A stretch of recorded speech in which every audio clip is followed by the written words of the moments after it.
Well, I'd like to call this meeting of the Mayor's Neighborhood Safety Task Force to order.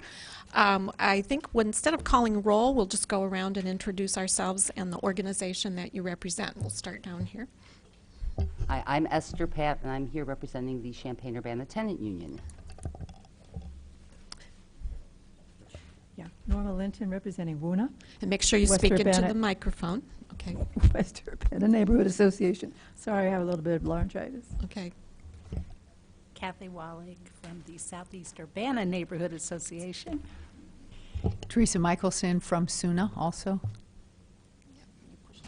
Oh, Tammy Masters from the Country Squire Edition Neighborhood Watch.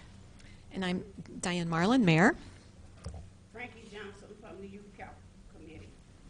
Okay. Is anyone here from LNAC? Come on up.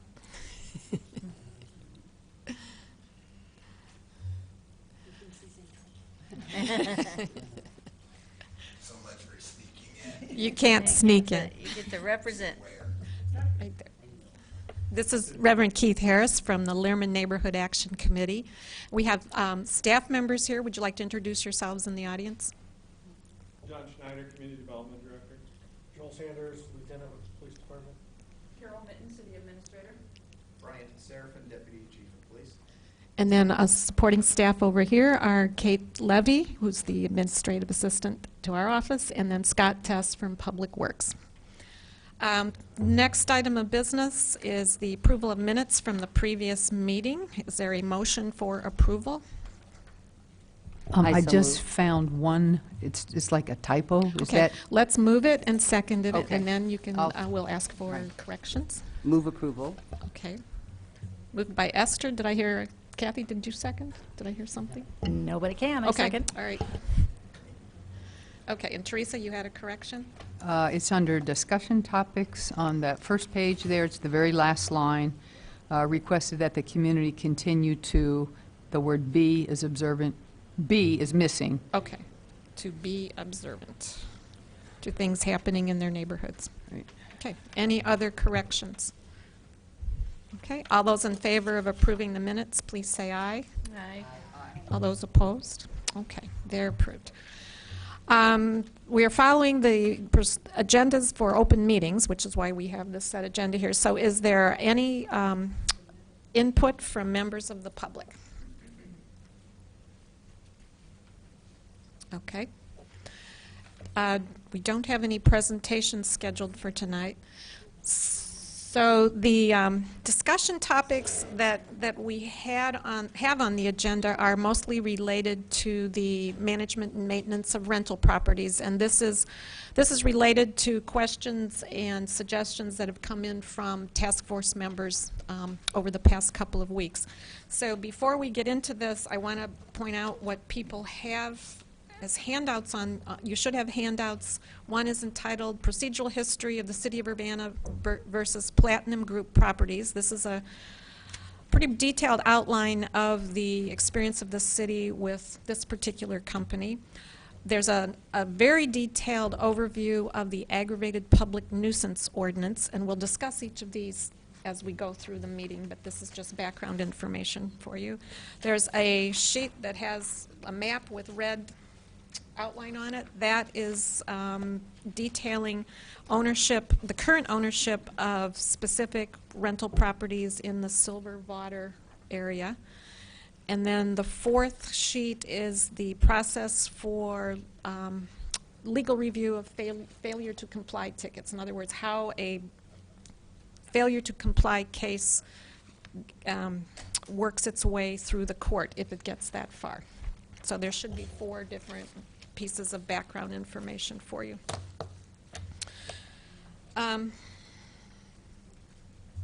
Okay, so we've broken down these topics into several different areas, and then staff members will be discussing each one, if that's okay. That's how okay to proceed that way. And then feel free to ask questions. And this is pretty informal. Yes. This information that you were talking about a little while ago, is that something that we should have? We can get copies for you. Yeah, we have copies up here.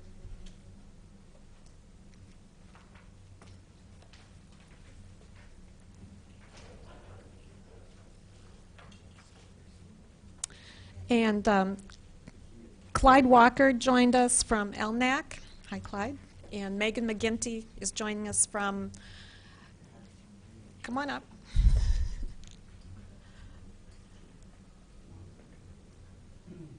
And your organization?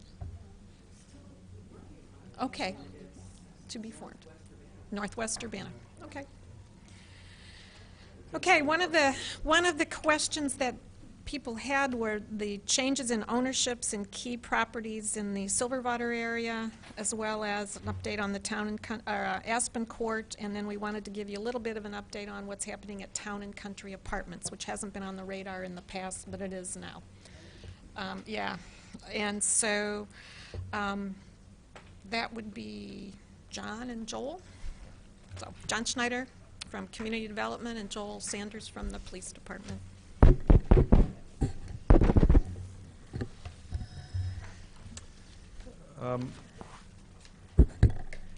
As you likely know, we do systematic inspections of rental properties throughout the city.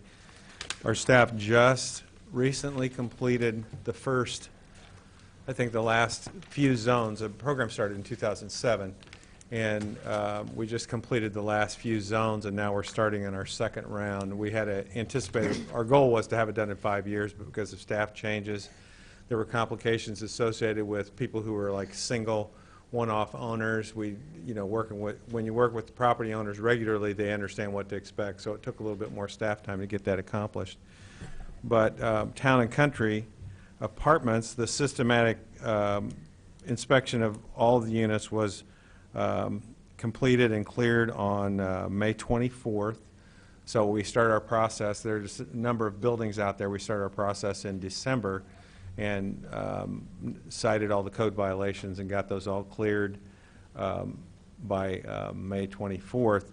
We are working with the owner. We discovered that they replaced a number of windows without permits, and so given what's going on there and their recent ownership purchase of the property, we have an agreement with them to replace. There is over 100, I think it's 124 windows that need to be replaced in order to meet the minimum egress requirements. And so we entered an agreement with them. They have a certain time period, 18 months, to get the entire complex completely in compliance with code. So with that, I'll turn it over to Joel and talk about what the police activity's been. So as I look at statistics, pretty much all of the complexes that we've had problems with in the past are on a stable or downward trend, except Town and Country. And they have, since 2013, they have their calls for service have been markedly going up. We've been working with the owner, who's in Colorado, and local management to make changes and to make sure they're aware of what's going on there. And they've made they've made management changes. They've taken some steps to secure their buildings. They're talking about putting in, we're working on a timeline to get them to put in cameras. So they're taking some steps to try and change the direction that it's going. But currently they are on an upward trend. Esther? Police always talk about calls for service, which I know is really important in terms of police staffing and whatnot. For the public, we don't care how many times people call the police. We care about how many crimes. What is the situation there with regard to actual crimes, and what kind of crimes are people reporting? So I don't have that exact number in front of me. I will say that the calls for service were for everything except follow-up and traffic stops. Anecdotally, we're going up there not for the minor crimes, but we've had some significant crimes up there. Like gun violence? Yes. Okay. Drug dealing? Yes. I assume domestic battery because it's... Yeah, the city can't really evaluate on domestic batteries as far as the aggravated public nuisance. Oh, I'm is not talking about concerned. aggravated public Yeah. nuisance. I'm just talking about when we hear there's yeah. a big problem. Yes, so the I'm talking about from a domestics- human, if I were yes. to think of living there, Okay. what's going on in Town and Country that I d- should be afraid? Domestics are one of the things that's going on up there. And is it some drug I mean, is drug activity what you see as the center of the problem, or? I don't know that I can say what the center of the problem is. There's probably multiple different issues where they've maybe brought in some individuals who aren't law-abiding, and they've not taken steps in the past. One of the reasons their management gave me was that one of the reasons they let go of their manager who was there was they weren't following their Monarch Investments policies on who to admit, give a lease to, and who not to. So they weren't following their own policies and were leasing the individuals who didn't fit their criteria. And so what crimes are being, I'm sorry, I'm not trying to give you a hard time, but I watch the city council meetings too, and I don't think the police realize, when you talk about you wish people would understand more what you do. Sure. We try desperately to understand, but we never get the information that we need to understand it. Like, I mean, I guess, you know, like, I mean, you can go look at the crime map, and it gives you a window of time, but like, in the course of a year, how many crimes, you know, there's 640 apartments out there, how many crimes, and what is the breakdown of what the different crimes? Like we say, people who don't follow the law, could you give me examples of 3 ways they don't follow the law, just so I can understand better what's going on there? You know, Let me come Yeah, backwards okay, on yeah. it. Those are answers I can get for you. I don't have them in front of Right, me. oh, okay. And I've learned not to speculate Yes, while I yes, sit yes, here. I can tell you that there has been a lot of domestics up there. There has been incidents of drug dealing, and there have been incidents of gun violence in that complex. okay. If we could get just like a little breakdown about that, because it is the largest apartment complex in Urbana. I mean, when you look at what's actually complex, and it is, I mean, frankly, I hear from people, oh, Town and Country isn't good anymore because they have a lot of black people. And I realize that that's not what you're saying, but that's, you know, that's out there in the street, and that's just, I just find that offensive, and to me, that's not a reason to make a place less desirable. If there's, you know, significant crime, though, that's something, you know, maybe people should know about, but just, you know, what it is and how it breaks down would be, and it would be helpful to me in terms of understanding. I'm not going to decide not to refer people there, but just when people say it, whether I tell them, no, that's, you know, really you're just going on rumor, or, hey, go check the crime map because you'll see. That would be helpful to me to have that information. Sure. I will, I guess through the mayor's office, I can Yeah. get those answers for you. Okay. Teresa? And this change has really been caused by the management, right? I mean, or it was sold in 2013, was it? I'm not comfortable saying it was caused by the management. I can say that Monarch bought it in 2013. Okay. And at the same time, we started seeing an Seeing upward trend. stuff going down. So Okay. you can draw your own conclusions. Megan?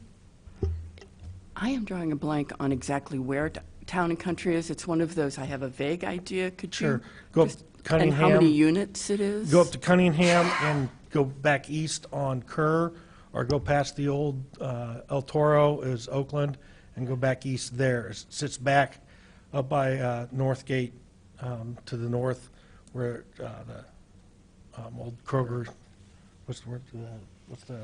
It was Eagle Store. Eagle Store, not Kroger. They have, Town and Country is 662 units. So it's So it's the by largest far, complex in Urbana. it's the largest complex that's in Urbana.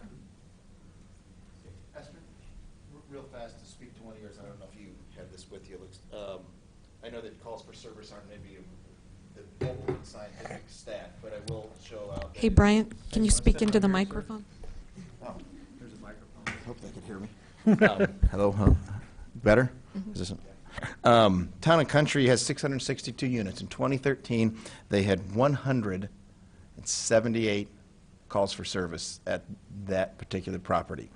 And our crime analysis person, she went ahead and pulled out certain things like traffic crashes, foot patrols, and there was one other variable. 178. The next year, 324. Then 293. Then 346. Then last year, in 2017, 552 calls for service. So I can't, as Joel said, give you exactly a breakdown, but you can just sort of get a sense for how often the police then are heading up there. It's not an exact science, but she's kind of tried to extrapolate the last few years, multiplied by this, and done some of that, and we're on pace for 688. So 4 years ago, 178, and now 5 years later, we're looking at 688 as her estimate for this year. So this maybe help flesh that out a little bit. So public safety and community development have been spending a lot of time up there in recent months. So. Okay. Anything else to report on any other areas, John? Or questions? I have one quick question, and it's probably more of a John question. Do you notice the decrease, the living conditions, have they deteriorated as well? At Town and Country? Yes. I don't do the inspections myself, but so I can't speak to that, but I do know that they've, our goal is always compliance with the code, and, all they have to do for compliance, people just need to meet minimum compliance standards, code compliance standards. And like I said, as of May 24th, all the units were verified to be in compliance. So, when you're dealing with different tenants and different communities and different property owners and different types of properties, it's hard to say, because that's more one person's opinion, and another person's opinion might be different. So that's more of an opinion type of. But you haven't observation. Recorded more complaints from tenants in that area? I can't say specifically, but to my recollection, no. Okay, thank you. Our inspection was based on the systematic. It just came time to do that inspection at that site. I have one more comment. This is very helpful. However, 2014 and 2016 have been sold. I believe Illini Group bought them. Well, this is based on the property information we have in our GIS database. So if that sale hasn't been recorded at the county and hasn't come over to our property records, then that's probably why. But what are Okay. those addresses? I can verify that with the name. 2014 and 2016 South Botter. Botter. And I had heard they had sold, and I actually asked Nick about that one, and he said to his knowledge, they hadn't sold yet. So it might be, they might have a sales agreement, but they might not have closed yet. So until they close and it gets recorded at the recorder's office and it goes to the, through the whole process of recording the deed, then we won't know about it. The tenants were advised about 6 or 8 weeks ago. Mhm. Illini Group. John, so this says since January 2017, this is update. Is it possible to get a January 2018? I think I'd have to check with Nick on this. He might have meant January 2018. Okay. I'll verify that. And if it needs, we'll send an updated list to the group. Esther? I just want to say one thing in response to Kathy. What a tenant union, we're not hearing, I mean, there's so many places, including on that list, of where people keep calling about repair problems, and actually Town and Country, we're not hearing a lot out of that either. I haven't been, this is what we about crime, I haven't heard anything specific about crime. I hear people say, well, they don't think it's so safe out there because they see sketchy people. But when I ask, what are they doing or what's happening, then, so people, they go back to I just stick to myself, so, which always makes me think drug dealing is what people usually, when they talk about staying to themselves. But I'm just curious what's going out there, because there's definitely, your numbers for the calls for service definitely show it, but I don't know, and I hear from a fair number of people, and I don't know what's actually happening, so that's why I was asking. That's a fair question. Okay. Any update on Aspen Court? Sure. We recently issued the building permit for the complete renovation of Aspen Court. I think I've told this group before the value of the renovation is like $5.2 million. So it's going to be completely, they're not going to completely gut renovation per se, but they're going to do updates and upgrades of the wiring and plumbing and things of that nature. They're also going to construct some accessible units that, as the way this project's funded, they have to be in compliance with Section 504. It's a federal regulation that requires a certain percentage of the units to be accessible. So they just, my understanding, I talked to Kelly today, they just started the interior demolition work, removal of cabinets and things like that or whatever. So that project is underway. And I think it's about an 18-month timeline. It might be shorter than that to get completion. Esther? I'm sorry, the question, lady. How many, do you have an idea how many people are still living out there? No, I think do you know? Yeah, I actually had an opportunity today to go out and talk to the young lady who runs it from Indianapolis, Chastity, and there's 24 occupied apartments. I don't know the number of actual individuals in each apartment, but there are 24 apartments out there that are still occupied of the 140, so it's pretty much vacant. We walked the whole thing today. They have started, there were construction trailers out there. They've actually started construction on the east side of Ivanhoe Way, right there where the road's been closed off. She said that there was a building schedule, but she was hesitant to hold them to that, only because they're not sure what they're going to find once they start getting into the guts of the building. And sort of related to this, John, that prompted another question. 48 of those 140 units had a HUD Public subsidy, like not through the Housing Authority, it's straight from HUD. The new owners, I thought, were going to keep that, aren't they?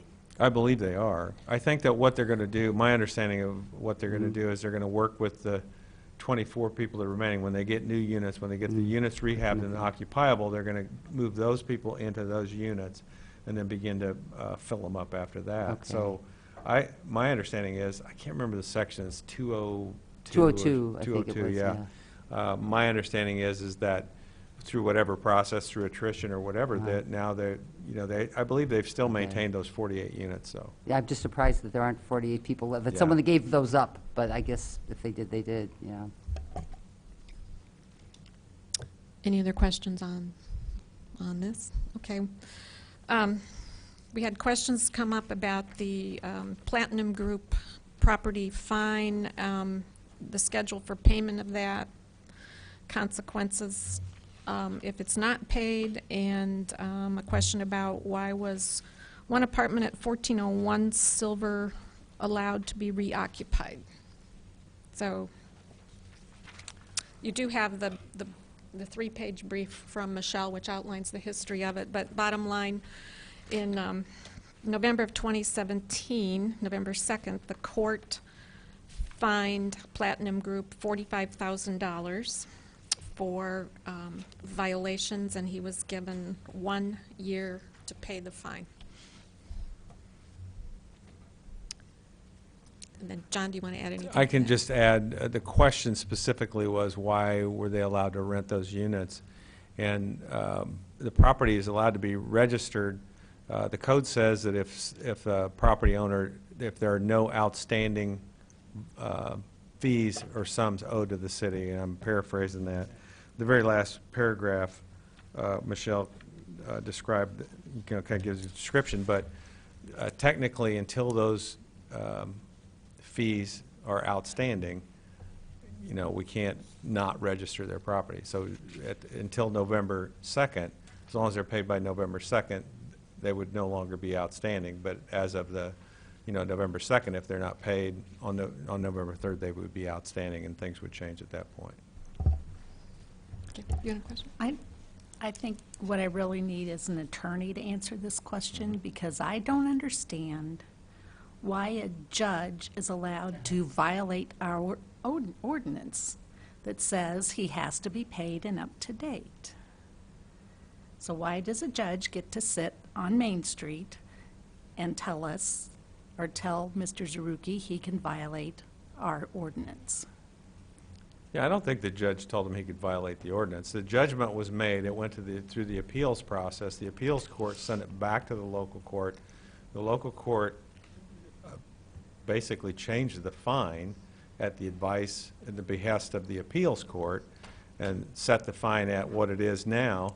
And then, they have so much time to pay it, and that's, that. No, The courts have I that went to those ability. hearings. I'm really familiar Yeah, no, and I with know what's you were gone there. on. And I think, you could, I think you could talk to one of our legal staff, but they would give you the same answer. The courts have a lot more power than our local ordinances do. Well, by golly, we're going to change it. Good luck with that. So just a question then, so if this fine is not forthcoming November 2nd, and given history, it seems kind of strange, so that it would be, what happens then? There's still a whole nother legal rigmarole in order to... Well, there would be outstanding monies owed to the city, and at that point, we wouldn't allow them to register their properties. Any owner that has outstanding fees, our code says that we cannot register that owner. So his rental registration would be pulled for... Well, rental registration, it's not due until, typically we send out the bill on October 15th, and because of our transition to the Citizen Serve cloud-based software, last year we made it, gave them a couple months to send their money in. This time it's going to be, I believe it's going to be December 1st. So it's right around the time when we would renew, so. So he won't be able to renew if it's not paid. That's correct. We'd still have to follow a legal process, but that goes with the, according to the code, that goes with any property in Urbana. So can we double-check his status November the 3rd Sure. instead of waiting for software to kick him out? Well, clarify, we're not waiting for software. Well, It if you're would sending a be- bill October the 15th and giving people until December the 1st, yeah, you are waiting No, for that's when the software. bill becomes due, but he has until November 1st or November 2nd to pay it. We'll know on November 2nd if he's paid this fine or not, and then take it from there. But we also then, the other major thing to keep in mind is the people living in the apartments have to have a place to live, and that's Right. what we ran into last time. Keith and then Esther. Is there a certain amount that they're fined if they don't have it paid by the 2nd? That's a question for legal. I think there might be a daily fine, but it's a judgment that the judge passed down, so that would be up to the courts, I believe. We can find something out. Esther, you have a question? Yeah, well, this is about the pulling rental registration, and I understand, when this was first created, the idea of, that was about 5 years ago, the idea was that the city didn't want to fine, they didn't want to take landlords to court, because, I guess they think it's so much more trouble than taking average citizens to court, which they do all the time. I mean, this is for not paying fines. And so the idea was that they'll pay the fine to not lose their rental registration. And I don't want to make people homeless either, but I'm looking at the last list of failure to comply violations that was given to the city council in the quarterly reports, and I see one place from 2014, the case is still open, and two that were fined in 2015, and their cases, well, one of them, it's corrected, but there's a notice of a delinquent fine that was sent on March 2nd, 2016. That's over 2 years ago. And then the other one that set up a payment agreement. From 2016, there were it was 3 different properties and 5 different tickets. And then last year, 2017, there were 6 different properties, got 7 tickets. And I'm just wondering, it appears from this that there are still open violations.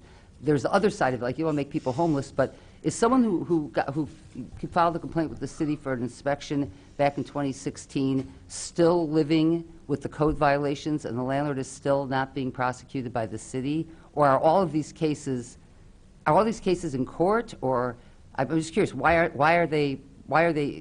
have they been, I don't think they've been denied their rental registration, but I guess that's what I'm asking is, are they either in court or were denied the rental registration, or are y'all still waiting on their payment? Well, the properties, some of the properties you alluded to, some of them are vacant. Actually, most of the ones on this list are vacant, so revoking their rental registration, would be kind of, they don't want to register because they're vacant properties. To answer your question about the code violations, as an example, it's 1306 East Silver. We basically, if they don't come into compliance, we require them to be vacated. So 6 of the 12 units there are not approved for occupancy. Okay. And when they come back into compliance, we allow them to reoccupy. But but that one's under a payment agreement. And I think 1002 East Florida, we just missed that one on, that's also under the similar payment agreement. But many of these, 101, number 101, 135, 136, 139, 210, 212, 214, 215 are all properties. At which address? I'm looking at the you're looking at the list, I'm looking at the PM number, the, Oh. those are all vacant properties. So they don't apply for re-registration because they're vacant and either on the market to sell or they just, and Michelle provided a explanation of the process. That was a printout of the process of how they're Right. adjudicated.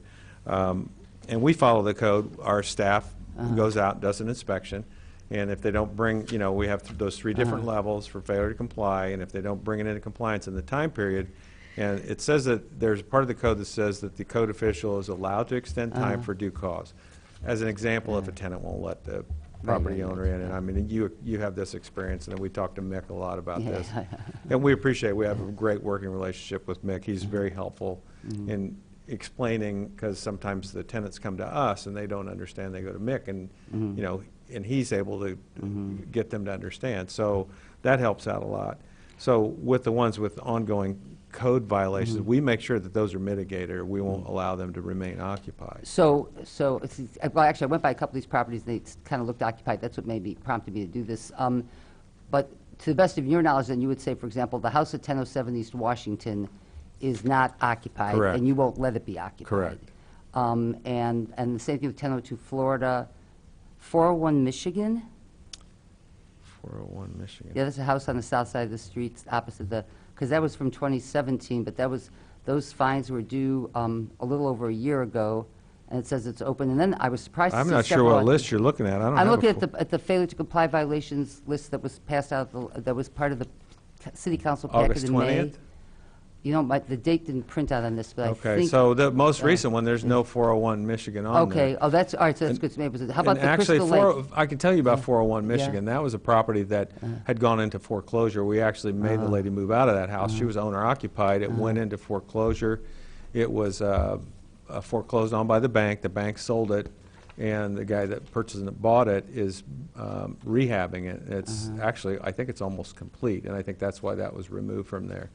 So in some cases, people just leave their properties, and you might have a vacant property with no recourse. We had one that my understanding was that the owner was in prison, so the hope of getting any court action or judgment for funds out of that is pretty limited. So you did not have to deny them rental registration because they just didn't Right. apply. They didn't apply. You haven't placarded it because you didn't declare it unfit for habitation because it's not.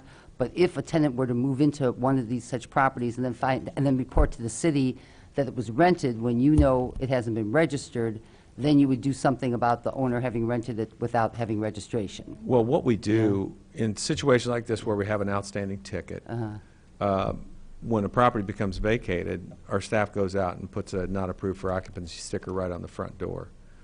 So that way, we call it a red ball. You mean list. even if you haven't declared it unfit, just because? Well, if that means there's outstanding code violations. Right, but a lot of places And have then- outstanding code violations. that Right, aren't. and we haven't, it's not to the extreme, but if somebody, we're talking the same language, I don't think everybody understands. There are certain code Right. conditions that our staff would go in and say, this is not approved for occupancy, nobody can live here, you have to move out. But in this case, we can determine that the code violations exist, and basically, once they deoccupy it, then it's not approved for occupancy because the owner has to mitigate those code violations before we will approve it. So you do put the notice up on the building? Correct. So And we someone send them a so the landlord would notice. have to tear it down in order to Right. rent it? All right, that's Right. really good to know. Thank you. I did not know you did that because I thought there was some legal hang-up. Just since you have the list, if I could just ask, the Crystal Lake, I was very surprised to see 3 on Crystal Lake Drive, although I think I know why you have so many there because I think they just were more inclined to report. But are those cleared? That was from 2017. 208, 212, and 203 East Crystal Lake Drive were all on there. I think you have an older list. Okay. I have 203, this is the most recent list. 203 that's vacant, and those have not been cleared, and those Okay. likely, if you drive by there, have a red ball on the front door. I think they Okay, do. all right, I didn't check those yet. For 508, that has not, this has been a really difficult one.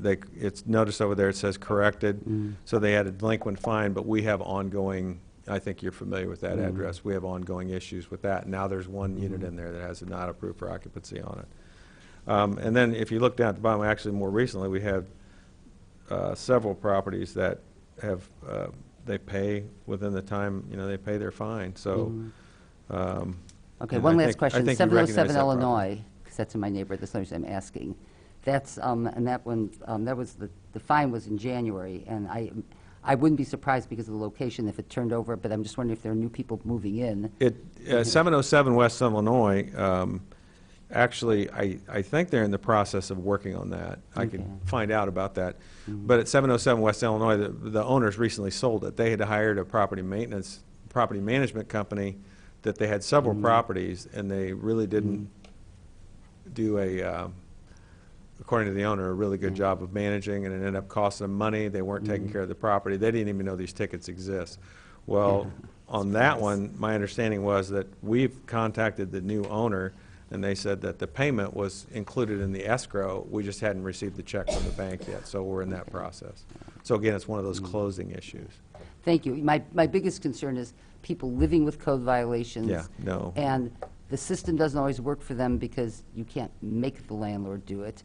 But the landlord shouldn't be, the landlord shouldn't be being able to legally rent someplace with 23 violations for an entire year and then be able to, rent it to someone else when those people leave. And that, which is what the whole fining thing was supposed to prevent that kind of stuff from happening. So you feel generally it does prevent it? Yeah, I think our staff does a really good job of ensuring compliance. That's why, if I ask my guys, what are we looking for, they say compliance. That's all, we talk to Right. property owners and say, we're not, as Kathy, we're looking for compliance. Right. And we make sure that the tenant is protected and to make sure that the code violations are mitigated, or we keep going back and writing more tickets. Yes, and I attest to the fact. Yes, you do. You always have the actual code enforcement part. What the inspectors do has never been a problem in the city of Urbana. In fact, I think it's always been stellar.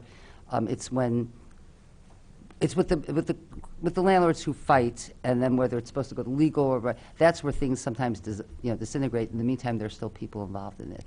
And as my opinion, I realize I have a biased opinion since Mayor Marlin and I were the ones who sort of promoted this idea to start with. But I think the fine, the possibility of a fine, works to motivate landlords to hustle to meet the deadline. I think they take the deadline. Just comparing Urbana and Champaign, I think the potential of a fine gets them to take your folks more seriously. And I don't know if that's your perception, but that's mine. Yeah, I think my perception, I think really most of the property owners that we work with work hard to bring their properties into compliance and meet the timelines and stuff like that. And typically if they don't, that's why this list isn't, could be 20 pages if we had other issues, but if they're not able to meet their deadline, they contact our inspectors and they provide, reasons. They might not be able to get materials, the weather might be the wrong time to replace windows and things like that. So we try to work in a positive way with the property owners and productive way to make sure that there's a safe and sanitary place for the tenants as well. It might be useful in the future to indicate which are vacant properties. Would it be too much trouble to?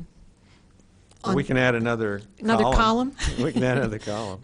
It's actually really useful information. And then the other thing, it's always a good time to remind folks that the city can't find out about violations unless people are willing to call us and tell us, and unless it's through systematic inspections. But it doesn't do any good to complain to your neighbor or complain to the guy across the street. If you've got a serious issue in your apartment and you're not, the first thing you do is you call your landlord and report it to your landlord. I've been a landlord for 40 years, and I can't tell you how many times we find out on August 15th when the tenants move out that the sink is leaking or the smoke detector isn't working or there's some issue, because people, for whatever reason, do not think to call their landlord. So you should call your landlord as the first recourse, and if you don't get satisfaction, then you can, file a complaint here. But first recourse should be call the landlord.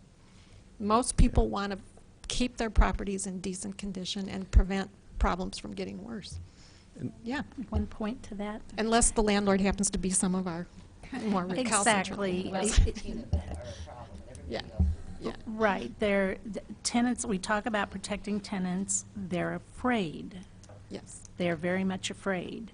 And somehow we need to work on that. I And agree. I don't know what I the agree. answer is, but we need to work on that. I agree.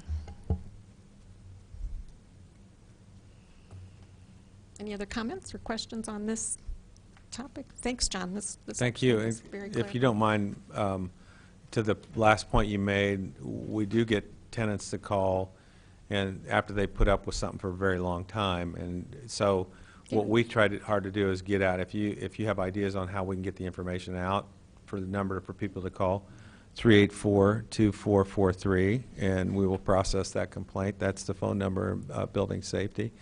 The other thing is, if you notice things going on in your neighborhood, we do have an online portal that we're going to put basically a push-button link to it here in the coming weeks, that you can file a complaint through the online portal, and you'll be able to either file it anonymously, or you'll be able to, if you want return information, we ask that you give us some of your information back.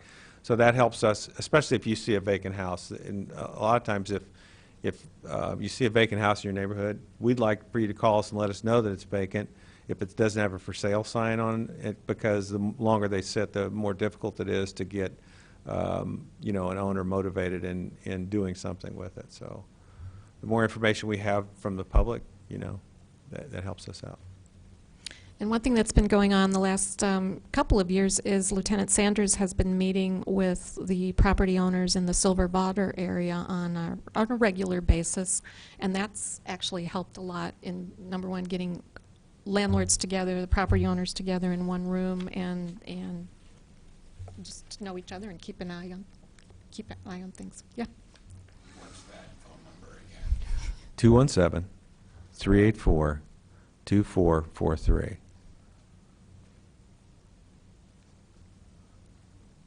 So, you're welcome. Okay. A couple of questions came in about the aggravated public nuisance ordinance and how it's used. We did ask Michelle to write up a very comprehensive description of the ordinance, and this group actually, years and years ago, one of the first things we did is we provided input on this, on language for this ordinance, and it's been one of the most, I think, one of the most useful tools the city's developed. It's not officially applied very often, but it's often used as a potential, and that's helped a lot. And Joel, do you want to, or Brian probably can give some insights on how public safety uses that when dealing with problem properties? Sure. It's a very good tool that has not been officially used except for maybe twice. And by officially used, as you look through the 3-page explanation of it, there's steps we have to take before the city can take a property owner to court under the ordinance. So the procedure and the way this has worked and the way this has been very effective is typically either through, most often my officers will be coming and saying, hey, we're going to this such and such address on a regular basis, or an address that we've identified as starting to become a problem. And I will just figure out who the owner is. I'll call the owner and say, hey, let's sit down and talk about what's going on at your property. And we'll start talking through ways to improve that property. Many times an owner, especially if it's a residence, rental residence, they don't even know there's been a problem. So I've had several owners who will come to me, I'll call and say there's a problem, and they'll actually thank us for letting them know, and they'll take care of it. So we start that process. Every now and then we'll have whether it's a tavern or a apartment or a liquor store or something like that, we need to work a little bit more aggressively with them. But like I said, with the exception of 2 properties, the city's never had to actually file and start moving forward with trying to get them cleaned up. So we get compliance from the property owners pretty readily. Yes. I don't mean to put you on the spot, but what happened with Town and Country? So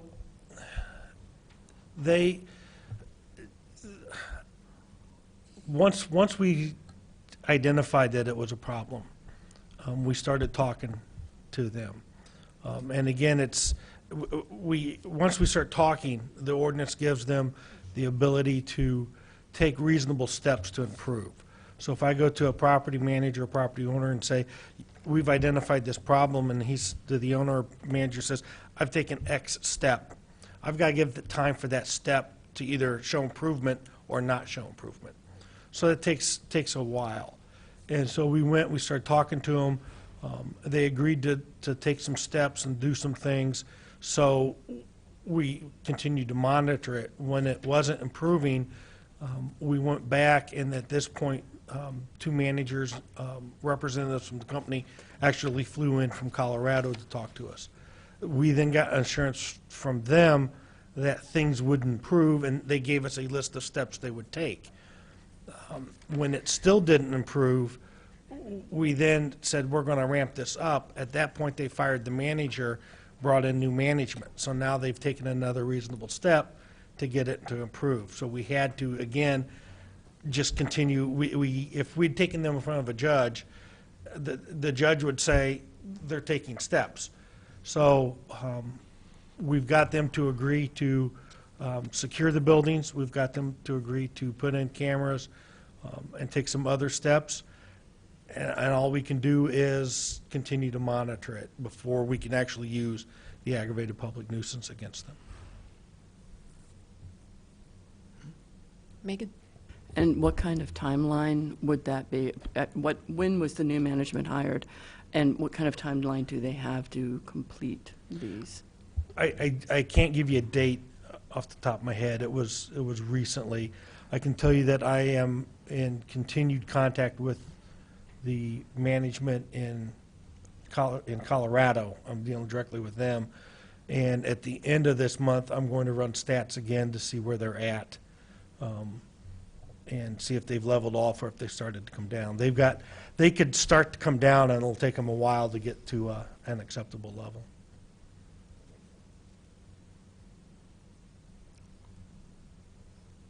Esther? I'm sorry, I'm just going to ask, because a lot of landlords were against this ordinance, and I think with a very justified reason, and that's because they aren't causing the crime. They're victims of the crime just like the tenants. Why do we blame, Town and Country has lots of crime, so it must be a problem with the management. So that always begs the question, what is it you ask management to do for, you mentioned about putting in security cameras, which doesn't prevent crime, but helps you catch, in big picture it does, because it helps you catch criminals. What Sure. else? What other kind of things? Just name 3 other things, maybe. Sure, well, you bring up a lot of the same arguments when I first meet with a landlord. They say the same thing. What am I supposed to do? Right. So what should they do? So they've got leases that they need to enforce. A lot of times, like with, not to pick on Town and Country, but that was one of the things they weren't doing, was enforcing their leases. Like what kind of provision of the lease would they enforce? Just the no criminal activity one? Well, one big one, and I don't know specifically Town and Country, Yeah, but I've seen in leases before, is if there's a subject who's banned from the property, if you permit them onto Got it, the okay, property, got it. you're in a lease violation. So if somebody's continually doing that and they're not then taking action against that renter, that's going to continue to be a problem. Loud music, again, that's another lease violation. They're not taking those actions. Some properties were not taking care of the environmental sections, letting trees or bushes overgrow, which okay. creates a problem. So these are things that they can do to mitigate the issue, regardless of who they have in their facility. We've asked for security guards before. We've asked. Security plan, too. Security Security plan, plan, well, yeah, yeah. it's part of the security plan. But We've you can ask asked, them to hire security guards? we've asked. I can't say off the top of my head if we've ever made it, the city's made it a requirement, but we have asked. And we've gotten, Aspen Court did when we asked. Fencing. Fencing is another big one. That's one of the things that helped up with Hamilton on the park, was we asked for fencing, we asked for cameras. We asked them just to be aware, and a lot of times that's, they're moving on with their business. They're not looking at, they're looking at from dollars and cents. The dollars are coming in, it makes sense to them. And when we tell them there's a problem, sometimes that'll just get them to take a closer look. And you also look at whether they have, whether they have an on-site office that's staffed, that actually has people in it during the day? Yes. Is that one thing you look at? Okay. Yes. Because that's at Hamilton on the Park, I think that was a big part of the problem was there was never anyone, I mean, I went over there and couldn't find people there during the day, yeah. Thanks. Keith? Sir, did you say that Aspen Court has a security person? They did. I don't know that they still do. After the last the last homicide there, we got on the phone, and it was still owned by Green Street, and they then, in fact, let me stand corrected, before the last one, because their security was on site during the homicide, they hired security when things started escalating the last time there. I don't know that if they still, with only 24 units, I don't know if they still have security there or not.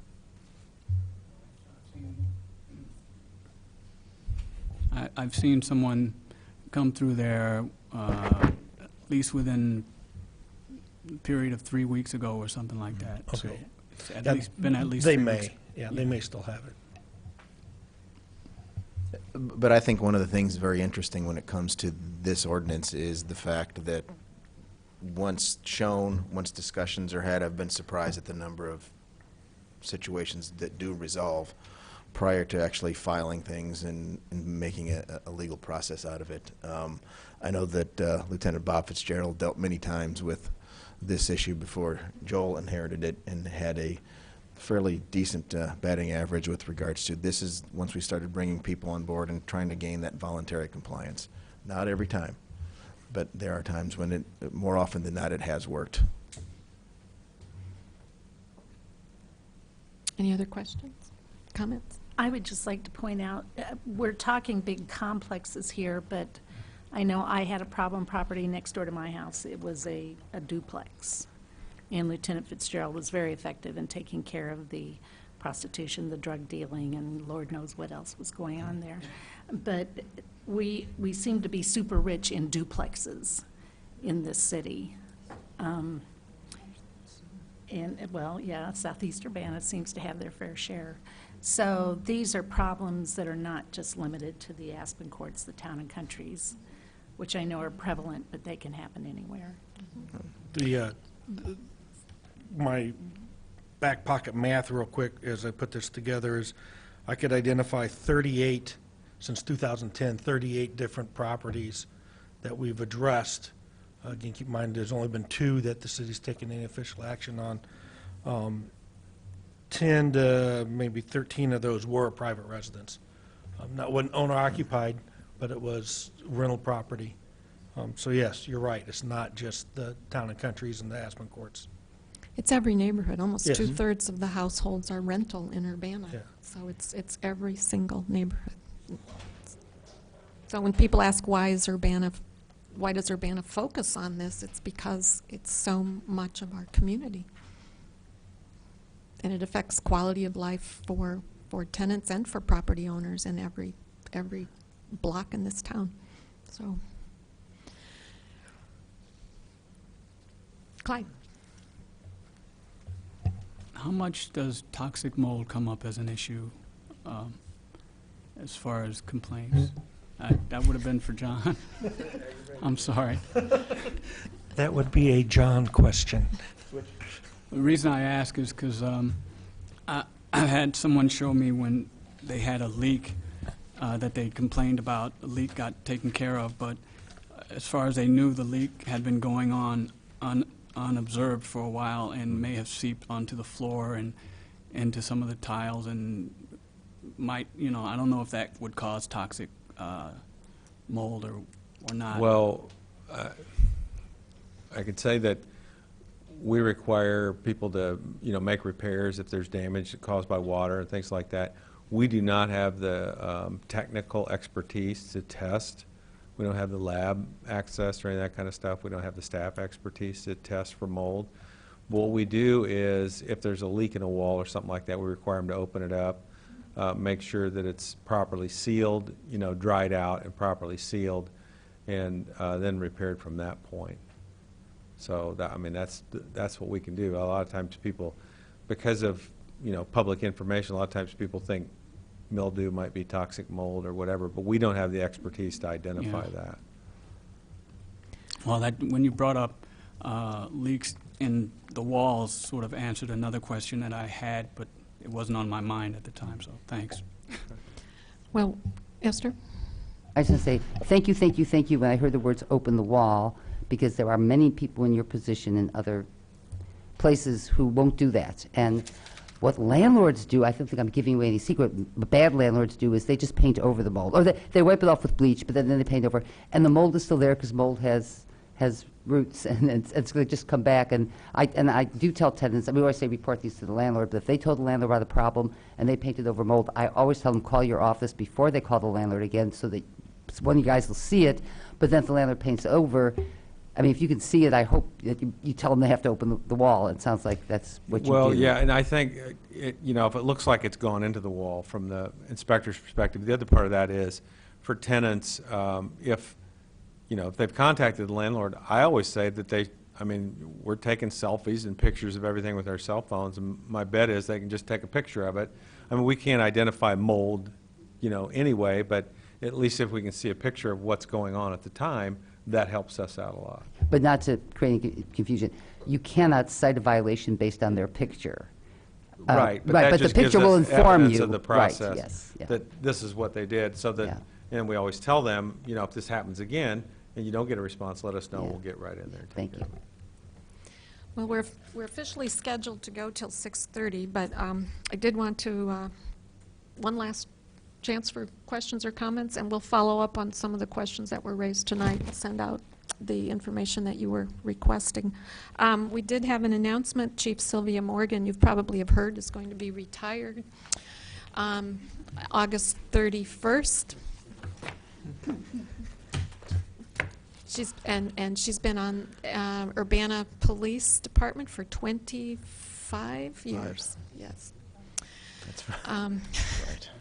And Deputy Chief Bryant Serafin will be named, I'm going to nominate him to be named interim chief, and Bob Fitzgerald interim deputy chief, and then we'll be doing a search.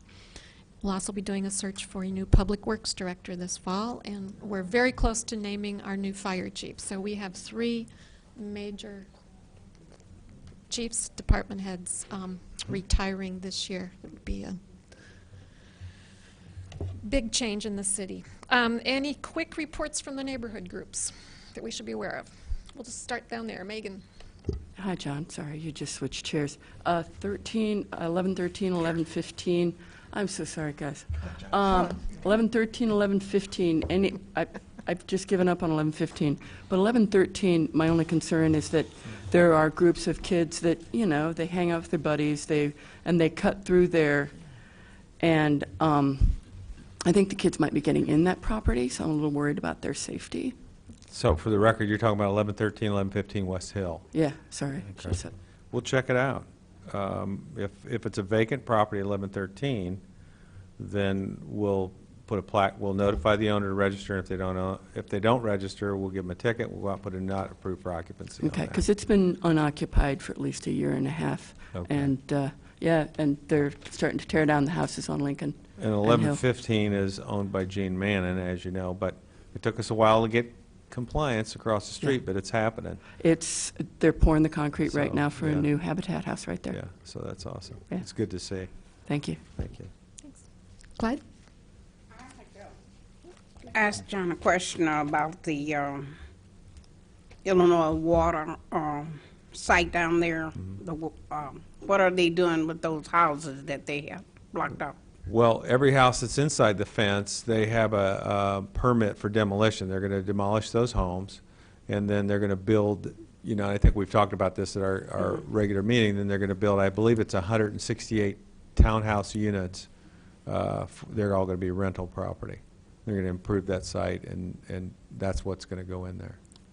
Well, the one house that's left on the corner, what happened to, she didn't get into that plan that they gonna demolish her house? Is it the one that's for sale? Yes. Yeah, I think what happened was she called me and I connected her with the developer and gave them both contact information of each other, so if they weren't, the developer might not have been interested in that property, but, who knows what will happen eventually. Okay.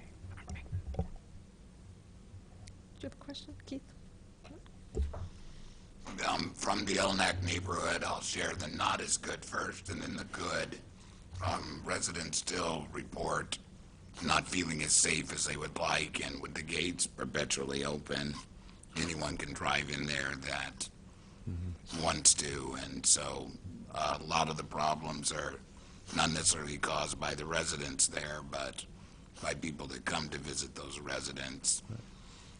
I believe the police effectively caught the person that drove through the community garden and ran into the garage of someone so that was appreciated. The good news is that a partnership with the Urbana Parking District is doing well, and we're getting people that are knowing about the garden and glad for some things that most kids don't get to play or be exposed to, and so just a great partnership and picnics and trying to keep a sense of community with those that are still living there is going well because of that. And a lot of kids got backpacks and other things, school supplies, things that folks take for granted until they don't have them, and so kids being excited to go to school and having backpacks that they're proud of that don't look like hand-me-downs. So I would want to point out the positives as well as the negatives.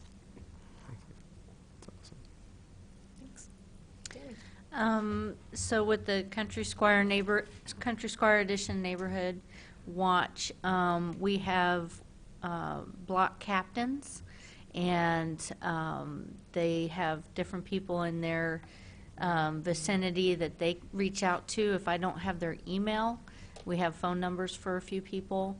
So I've also got phone number or emails for people on some of the other neighborhood associations. So when I send out a email to everybody in my watch group, other neighborhood leads also get that, so that if there's crime going across the town, we kind of know patterns.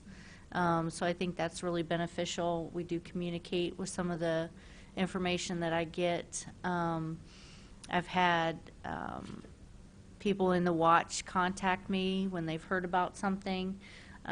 Recently, there was a shooting on Country Squire, and someone heard about it from the other side of the neighborhood, wanted to know what that was about. They hadn't seen a crime report on it yet, and the resident didn't realize that there was a bullet that had gone through their house until the next morning and reported that.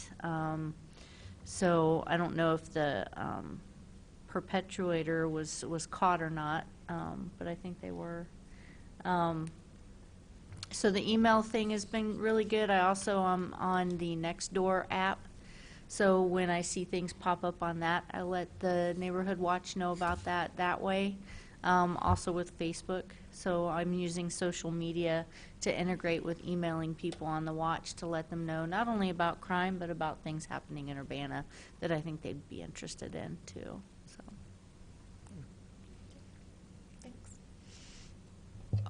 You probably saw in the paper, Giovanna Di Benedetto was big mastermind behind this wonderful neighborhood block party and carnival that was on Water Street.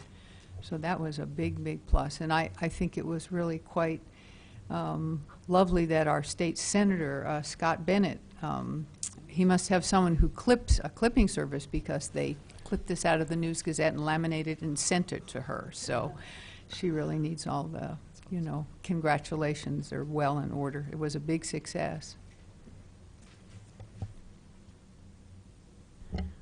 Ditto what Teresa said about Giovanna and her friends. They've done a great job. I also want to point out for those, some of you are new and may not know about this group, but the 2018 Regional Neighborhood Network Conference is coming up in October in Dayton, Ohio.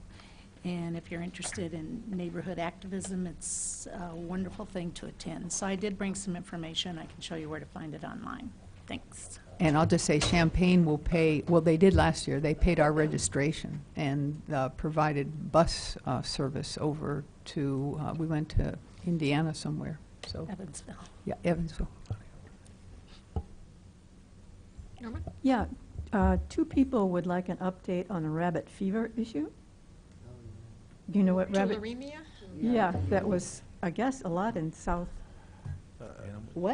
Urbana. I don't know if it's I had only elsewhere. read and I had only heard about 2 incidences. One was in a rabbit and one was in a cat. The person who you would probably want to contact would be the University of Illinois Vet Med, because they are taking most of those reports and doing, my understanding is, the autopsies on those animals. But it is highly recommended that you keep, now that there's been an increase in rabbits overall, the breeding rag rabbits, keep your cats inside, because it has killed a person 4 years ago who mowed over a rabbit, and he died from tularemia. So, Yeah. And a cat, it's in the paper, a cat died. So the city doesn't have an update on rabbit fever. I'm sorry. Also, if you find a dead rabbit or a dead cat in your yard, please contact, do not touch it yourself. Contact Public Health, and they will remove the animal and get it taken care Well, of. another resident found a dead possum and called animal control and was frustrated that they had no answering machine. Just said that there was no one there, and so I gave her an alternate number, which is under animal control, which seems like the police number. But anyway, there's also been a spate of complaints about overgrowth of fauna and flora onto the sidewalks all over Urbana. Several people complained. And one woman sent a very lengthy recommendation on how to improve the complaint process, which I forwarded to Catherine for your. If there are complaints about vegetation, that would go to our Jason Aerosmith in Public Works. Yeah, but she points out a lot of things about problems with regard to how warnings are given and so forth and so on. I mean, you can read Okay, it because it's okay, over there. thank you. And, yeah, there was one other thing, but the moment I forgot it, so I guess that's it. Well, before we close, I just wanted to share this painting.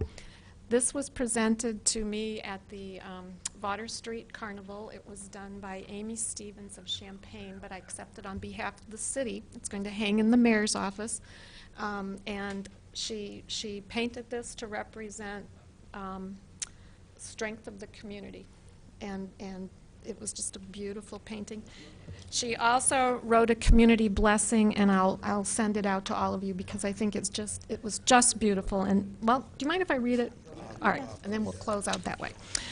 So this is the community blessing. May the strength of the community join together and rise up together. May each member of this community have one voice for the common good. May kindness and goodness envelop the area. No shame, only hope and peace. May love cover the community as a protective shield. Reach out to raise up. You are each worthy, valuable, significant. Your presence matters to the greater whole. May you be united in your collective interests to rise strong. Build a community of hope from within. You already possess all that you need to be a bright light. May you see how brilliant you already are. May you connect in differences and rise in unity. May the light of your goodness prevail over the darkness. Rise up and rise anew, remade, renewed. May each member of this community be a part of this tree, each part adding its strength. Strength of love, fueled by hope, deeply rooted to weather any storm, resilient.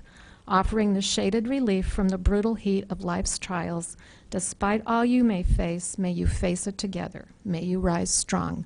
And that's really the story of a lot of the neighborhoods that are represented here tonight and that we've all had the privilege of working in. So I'll send you out a copy and you can share it with your groups. Isn't this gorgeous? Okay, well, with no further business, I think this meeting is adjourned. The next meeting date, we meet every quarter, will